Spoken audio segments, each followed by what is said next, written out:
All right, we are on record for the first regular review in this matter. May I have the names of our participants, please? And we are on YouTube, so if we can refrain from using the child's name. Kennedy Montclair, guardian ad litem.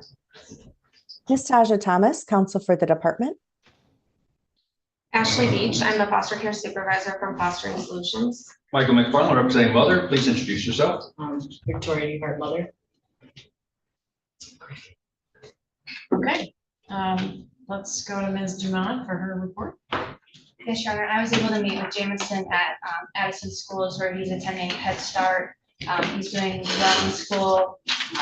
His teachers say he's a joy in class. He also has a lot of friends, plays well with others. When I spoke with him, he was excited for his later visit with mom. He does love both sides of his family, both sets of grandparents and the kids and nephews that come, cousins that come with each. Miss DeHart is doing really well. She's been clean since December of 2024. She continues to make every parenting time. I was also able during this reporting period to observe a parenting time with her and the minor child. It seems like they pick up where they left off. She brings them snacks. You can tell that they play well together and she's got appropriate conduct with him. It does look as well like she has employment. I think she's showing consistency and I agree with the department that she needs to continue to do that. I think the minor child is at the heart of this case, and I think it's encouraging to see that some family counseling sessions were attended. But I think, you know, due to the report, there still isn't enough for Ms. Moore to make a recommendation on if the minor child should be brought into it or not yet. I saw there was a bunch that were missed as well. So there was limited meetings to make a recommendation on how to go further. So I think more time is needed to establish sobriety on mom's behalf, considering the reasons that were brought the minor child into care. And I think the current placement with the 50-50 between grandparents is the least restrictive, meeting all those needs and appropriate at this point. Yeah. Witness testimony today, Ms. Thomas. Thank you, Your Honor. Mr. McFarland, do you intend on calling your client or would? I do. Okay, then I'll call Ms. Beach, Your Honor. Thank you. All right, now to our witness stand. Do you swear or affirm to tell the truth, the whole truth, nothing but the truth, so help you God? I do.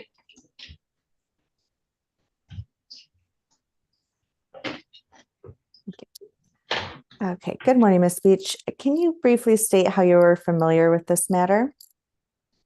Yes, I have been assigned as the foster care supervisor on this case since Jameson came into care in September of 24. And as the supervisor, how often do you review this case file or have contact with any of the parties involved?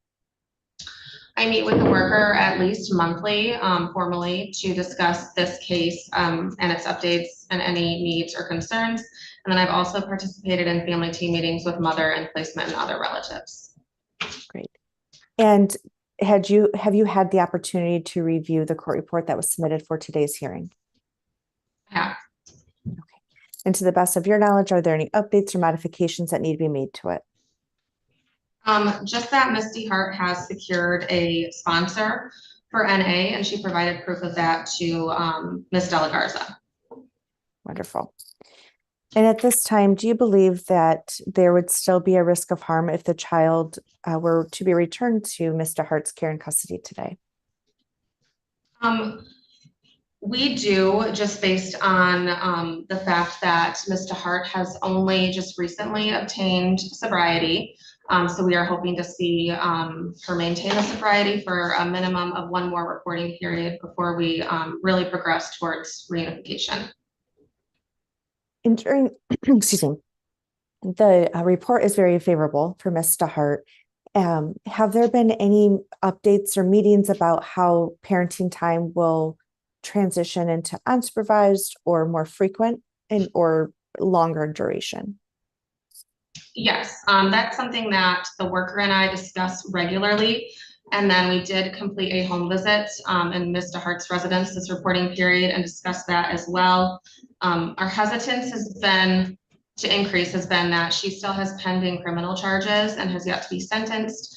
And I believe that they are felony charges, but I know that her and her defense attorney for those charges are hopeful that she'll be able to take a plea.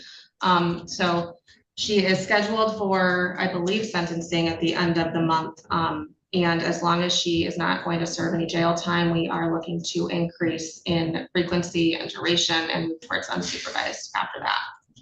Wonderful. And the pay stubs are a little grainy on the report, but it looks like she's also providing those on a regular basis. Yes, she is. And at this time, are there any outstanding referrals or services that Ms. DeHart needs to engage in? No, not at this time. She is participating in all recommended substance abuse treatment and drug screens. She's also engaged in Orchard's parent education. We had initially recommended that she participate in a psychological evaluation, but now that her substance use issues are under control, we really don't have concerns in regard to her overall functioning. So we let her know that we would not be requiring that referral of her as long as she maintains her stability and shows us that she is capable of parenting as long as she stays sober.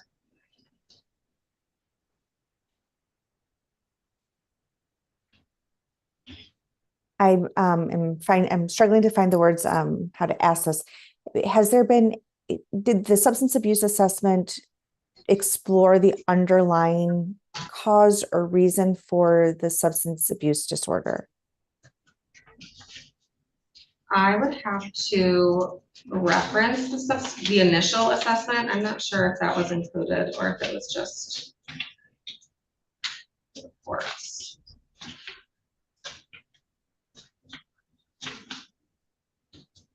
It looks like we just have the monthly reports included with this report, so I have not had the opportunity to review the initial assessment. Okay. But generally, it seems that mom's functioning is very well during this review period.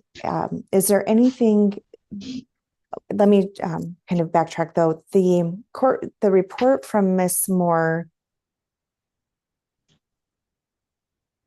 doesn't read as well as the court report regarding how the grandparents are getting along in this case. Can you just give us a little more information about what you guys see on the day-to-day and how they are functioning as a family unit? I think on the day-to-day and from what Brandy has heard, they communicate okay with one another and they follow the plan that has been put into place for shared time with Jameson. We had referred them to Ms. Moore just so they could work on their communication with each other. And in the hopes that they would be able to do so effectively once we're out of the picture. But it does appear that sessions aren't being attended as recommended.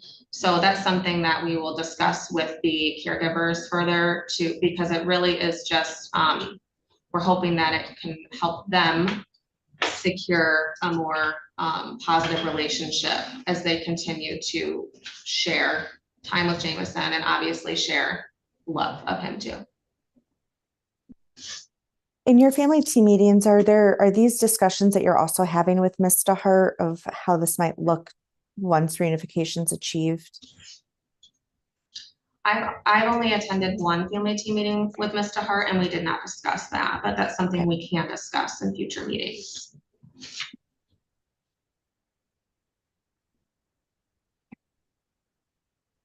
And is there anything else from your court report or from the court report or your knowledge of the case that you believe the court should be aware of? I don't think so. I mean, just that we are really proud of how far Ms. DeHart has come over the last few months. And we try to tell her that as often as we can. Wonderful. Well, thank you for your testimony, Ms. Beach. And at this time, Your Honor, I would ask the court to accept the court report with its attachments. Objection. I have one issue with the court report, if I could, voir dire. My client brought to your attention that the court report references her initial arrest was on possession of methamphetamines and it was cocaine. Didn't she bring that to your attention? She did. Would you agree that that should be amended to reflect an arrest on cocaine? I would be agreeable. I don't have the the criminal history in front of me, but I mean, if that is what she was arrested for, we would be agreeable to a change into that. With that, no objection, Your Honor. Where is that at in the report? My client doesn't have the report in front of me, and she brought that to my attention over the telephone, so.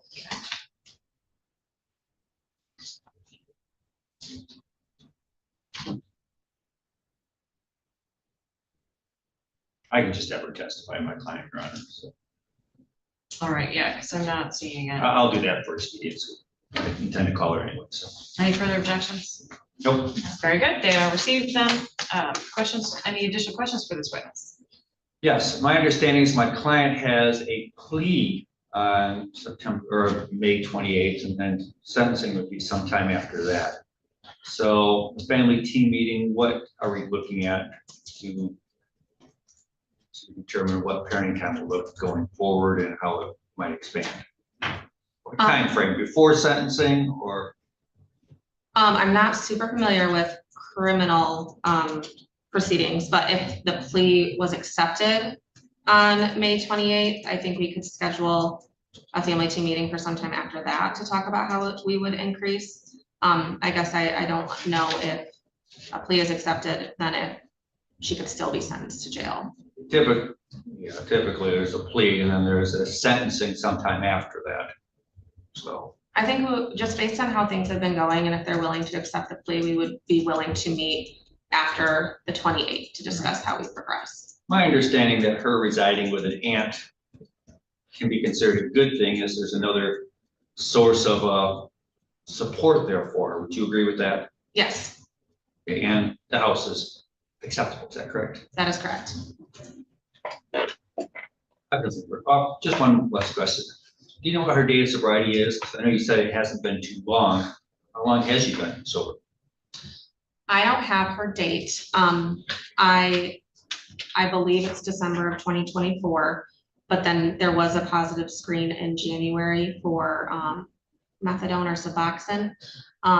So I'm not sure of the exact date. Do you happen to recall that that was, I think, the court acknowledged and everybody did that wasn't her? Oh, no, I was not aware of that. So I do not have the sobriety date. Okay, no further questions.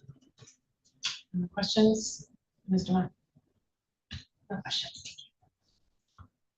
All right, is the foster care caseworker looking at potentially show causing the placements for failing to cooperate with that family therapy? Because I can tell you also in their civil agreement, that was part of what they were supposed to do in order to improve those conditions of communication for Jameson. We have not discussed that yet. We can if you would like, but I would love to start with we will have to show cause you if you don't comply with this, and see if we can help them take it more seriously. I agree with that approach. Okay. I just wanted to signal to you that I am ready to talk with them on record if need be. Okay, we will let them know. Thank you. Yes. All right, any redirect from you, Ms. Thomas? No, Your Honor, thank you. Thank you for your testimony. May return to receipt. Any other witnesses? No, Your Honor, thank you. Mr. McGraw? My client, please. Okay, Ms. DeHart, come on up to our witness stand. Raise your hand.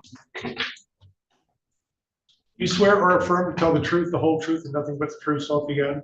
Yes, I do. My judge just got here. First of all, how would you like me to address you today? Mr. Hart. Mr. Hart? Okay.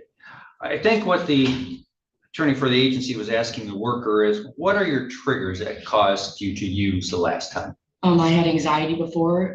My therapist has deemed me moderate anxiety now, so I am okay with dealing with stuff on a regular basis, better than I was with the support of readings and my therapist. And I have a women's Bible study who's also a recovery support coach. So I'm constantly in contact with all of these people. Were there any particular triggers to the anxiety, housing, employment, anything? My great grandma had just passed away. We were moving back to a house, my grandma's, which was fine, but it was just a lot going on. The death is mostly my trigger. Okay, if something were to happen traumatic down the road, who would you go to for support? My sponsor, I have probably my Bible study, my the recovery coach, Stephanie, she's so amazing. I have so many things in my toolbox now. I have my therapist. You understand these hearings are typically scheduled every 90 days, correct? Yes, So it'll be your responsibility to let the worker know what happened at your next court date. Do you understand that? yes, And you're agreeable to have a family team meeting about how the schedule should look like integrating into even possibly overnights? of course. And I know you've discussed with me what's available and you'll be willing to discuss that at the family team meeting, correct? Of course.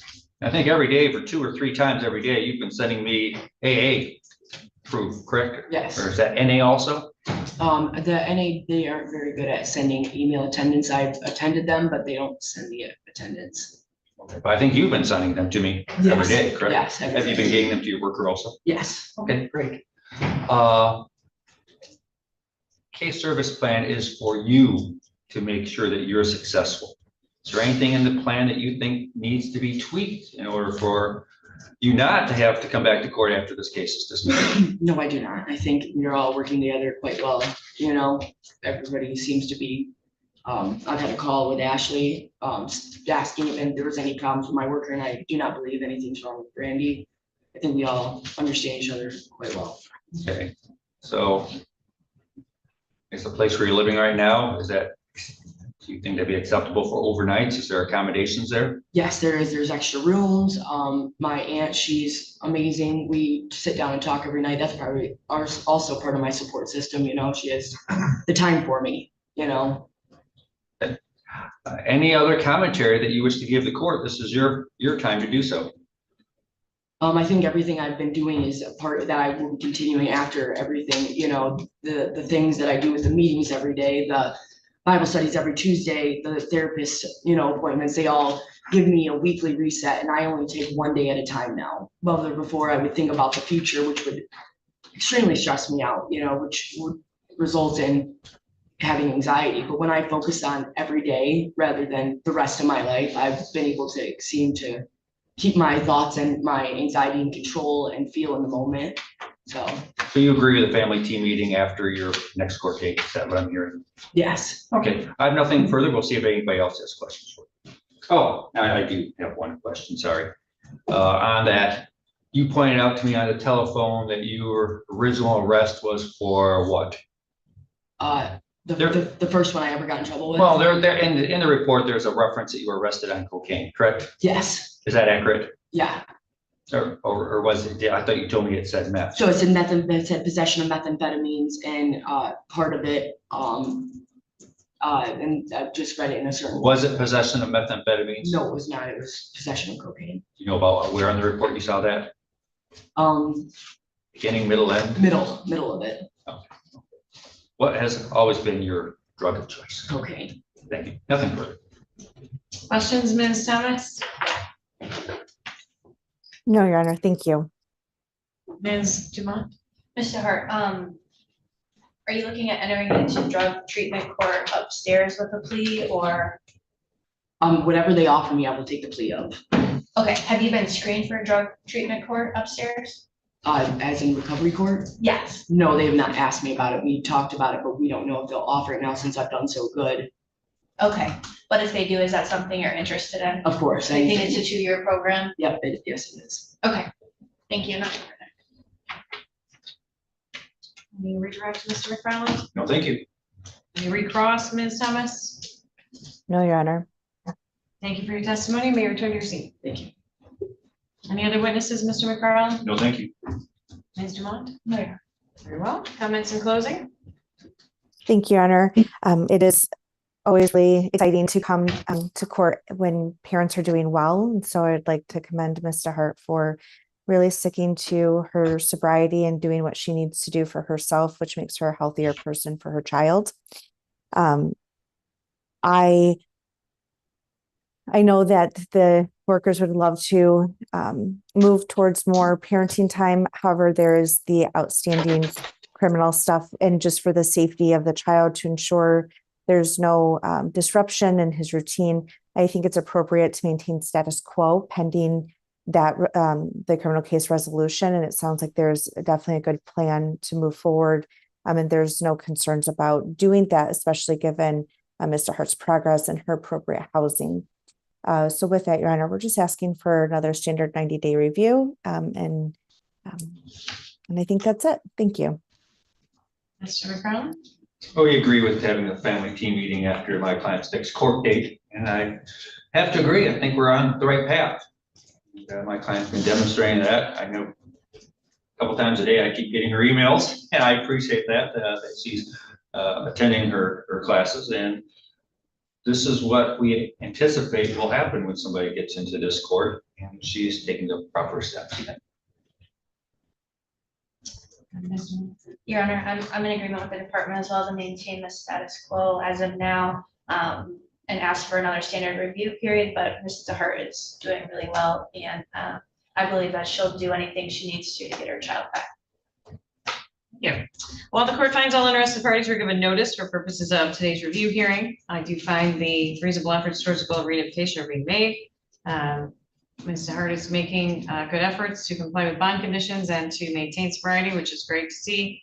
I've already signaled to the caseworker as far as the court's position on the family members that are currently sharing caregiving responsibilities for the child in this case. And I will look forward to updates on that area moving forward. I'd like to ask the caseworker to look at the case history for Ms. DeHart. Her the grandparents of this child had already achieved a visitation order with this child. The only way that's achieved in circuit court is if they've established a relationship with the child to the extent that depriving the child of the presence in his life would be a risk of harm to him, meaning that the child has been in and out of care with both sets of grandparents throughout the period of time in his life. And I don't think Ms. DeHart was here the first time I reviewed this and indicated to the family members that because of that, they were to arrange a shared supportive environment for him. But I say that because I am glad to see Ms. DeHart making progress, but there's certainly a very long history in this case. And there's an issue with even monitoring sobriety through the period of bond conditions and probation, because obviously there's a lot more motivation there for sobriety, not just reunification with your child, but also incarceration if there's failure. I also recognize that efforts towards sobriety were not made, nor even efforts to appear for these court hearings were not made until the arrest of Ms. DeHart. So her sobriety date is likely the day that she was arrested and taken into custody. And I sincerely hope that the upward motion that we're seeing is sustained past the motivation of additional incarceration. But because of that, I have significant concerns about the amount of time that we'll need to see sobriety from Ms. DeHart. So we'll look for the foster care caseworker to explore the idea of a juvenile guardianship in addition to what's happening here. Ms. DeHart is making herself a part of her child's life. And if she continues to do that and proves to be resourceful to him and to herself, then certainly we would look at reunification. But I also would like everyone to understand that juvenile guardianship is a very serious concern for this court, and it will only be available to Ms. DeHart if she continues to be sober and successful in establishing a healthy bond with her son. But I'm looking at not only the case that I have here before me since the inception of it, but also a very significant history for this child. And what permanency looks like for him is obviously of paramount importance to this court, and I'm sure to his family and to our caseworkers. So I just wanted to put that on the record for Ms. DeHart to hear, as well as for you to pass along to the family in this case on both points. So I'm looking for them to stabilize and make a healthy environment for them as they support the child, but also if they want me to look at juvenile guardianship moving forward, they're going to have to show me that they're able to work together as well for the child. So that's what my hope is that all of the people that love and care about this child will continue on an upward trajectory to support him, whether it's parents or grandparents, and and that we'll be able to help support them in that with the services that are being facilitated by Fostering Solutions. So the child will remain in that relative placement during our next review period as Ms. DeHart continues to make her way towards progress in achieving sustained sobriety, relying on those supports that she's talked about today, and making her way through the challenges that she's got ahead of her in the criminal courts as well. And we'll have our next review on Tuesday, August 5th at 1:30 p.m. And that will be a permanency planning hearing as well, because that'll be our second review, and the child has been removed since September 27, 2024. Time flies when you're little, so we look at permanency always, and especially after 6 months. So the order will reflect the rest of the findings, namely that Mr. Mott is certainly in satisfaction of her obligations as well as our attorneys, and the caseworker for purposes of reasonable efforts. And unless there's any questions, that's all for today. Should my client wait for a copy of the order, Your Honor? Sure, it'll just be a few minutes. Was that 1:30?